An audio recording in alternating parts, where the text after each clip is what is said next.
अस्सलाम वालेकुम। I hope you all are good. तो आज मैं आप लोगों से डिस्कस करूंगा स्प्लाइसिंग। जेनेटिक्स का एक काफ़ी इंपॉर्टेंट चैप्टर है। तो स्प्लाइसिंग समझने से पहले ना आपको जो यूकैरियोटिक मैसेंजर आरएनए ना उसका नॉर्मल स्ट्रक्चर सबसे पहले पता हो। तो उसका नॉर्मल स्ट्रक्चर होता कुछ इस तरह से कि उसके अंदर कुछ सेगमेंट्स होते हैं जिसको हम कहते हैं एक्सोन्स, और कुछ सेगमेंट्स होते हैं जिनको हम कहते हैं इंट्रोन्स। ठीक है, थोड़ा सा डिफ्रेंशिएट कर लेते हैं। ये हमारे पास आ गया एक्सोन, इंट्रोन और ये फिर एक्सोन्स। तो इस तरह से कुछ करके स्ट्रक्चर होता है। अब एक्सोन्स क्या होते हैं और इंट्रोन्स क्या होते हैं? हमारे पास जो इंट्रोन्स होते हैं ना वो बेसिकली ऐसे सेगमेंट्स होते हैं यूकैरियोटिक मैसेंजर आरएनए के अंदर कि हमें इनको रिमूव करना पड़ता है to make the messenger RNA function. अगर ये प्रेजेंट हो मैसेंजर आरएनए के अंदर तो मैसेंजर आरएनए फंक्शन नहीं हो सकता, यानी वो प्रोटीन की सिंथेसिस नहीं कर सकता। और दूसरा ये जो एक्सोन्स होते हैं ना ये बेसिकली ऐसे सेगमेंट्स होते हैं विच आर कॉल्ड, समझ आप कोडिंग सेगमेंट्स होते हैं। ठीक है, तो यानी हमें इन एक्सोन्स को आपस में ज्वाइन करना पड़ता है ताकि एक मैच्योर मैसेंजर आरएनए बन जाए और फिर वो प्रोटीन की सिंथेसिस का काम कर सके। तो अब स्प्लाइसिंग क्या है? Splicing is defined as the process of removing introns. ठीक है, इंट्रोन्स को रिमूव करना पड़ता है और ज्वाइनिंग एक्सोन्स। ठीक है, तो आप देखो जो इंट्रोन है ना इसके ऊपर साइट्स होती हैं जिसको हम सबसे पहले कहते हैं ब्रांच साइट ए बेसिकली एडेनिन न्यूक्लियोटाइड के लिए होता है। ठीक है, तो इसके अंदर ब्रांच साइट ए होती है। ये हमारे पास आ गई ब्रांच साइट। उसके बाद ये हमारे पास एक्सोन था ना, ये 5' to 3' है। ठीक है, तो ये हमारे पास कौन सी साइट होगी? Splice donor site. कौन सी? 5 एंड आ जाएगा, तो 5 स्प्लाइस डोनर साइट।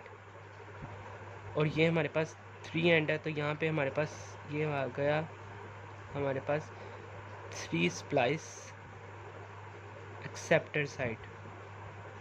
ठीक है, और इन दोनों एंड्स के ऊपर फॉस्फेट ग्रुप अटैच होता है हमारे पास डोनर साइड पे भी और एक्सेप्टर साइड पे भी। ये इंट्रोन का नॉर्मली स्ट्रक्चर था। अब होगा क्या? हमारे पास एक ग्रुप ऑफ मोलिकुलर कॉम्प्लेक्स होता है which are called small nuclear ribonucleoprotein particles, या फिर इनको हम स्नर्व्स भी कहते हैं। ठीक है, ये बेसिकली हमारे पास यूरासिल रिच हमारे पास राइबोन्यूक्लियोप्रोटीन पार्टिकल्स होते हैं जिन्होंने मेडिएट करवाना होता है प्रोसेस ऑफ स्प्लाइसिंग को। अब होता क्या है, जैसे ही हमारे पास ये स्नब्स आके बाइंड करते हैं प्राइमरी ट्रांसक्रिप्ट कह लें या फिर इंट्रोन के ऊपर बाइंड करते हैं। बेसिकली 5 होते हैं, U1, U2, U4, U5 and U6। U3 present नहीं होता और U stands for uracil rich. ठीक है, जैसे ये बाइंड करते हैं प्राइमरी ट्रांसक्रिप्ट के साथ तो हमारे पास क्या होता है, ATP से रिलीज़ हो जाता है हमारे पास U1 और U4। और अब इन्होंने हमारे पास एक्टिवेट करवाना है स्प्लाइसोसोम, यानी उसी मोलिकुलर कॉम्प्लेक्स को एक्टिवेट करवाना है और उसी ने आगे सारा स्प्लाइसिंग का प्रोसेस करवाना है। अब करवाएगा किस तरह से? बेसिकली अभी मैंने बताया कि ये हमारे पास होगा एक्सोन 1। और अब इंट्रोन के ऊपर हमारे पास ये हमारे पास समझ ले ब्रांच साइट ए है।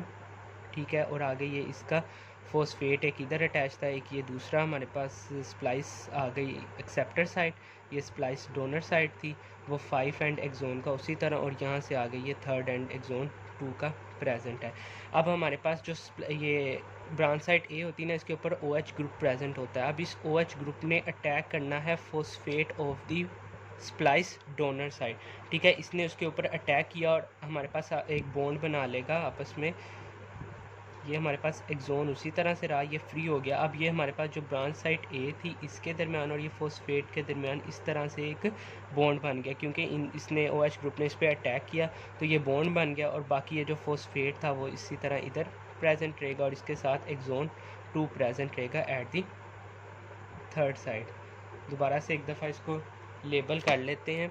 ये हमारे पास एक्सोन 1, एक्सोन 2, इसी तरह इधर भी। ठीक है, एक्सोन 1 और ये 2, इसी तरह यहाँ पर भी।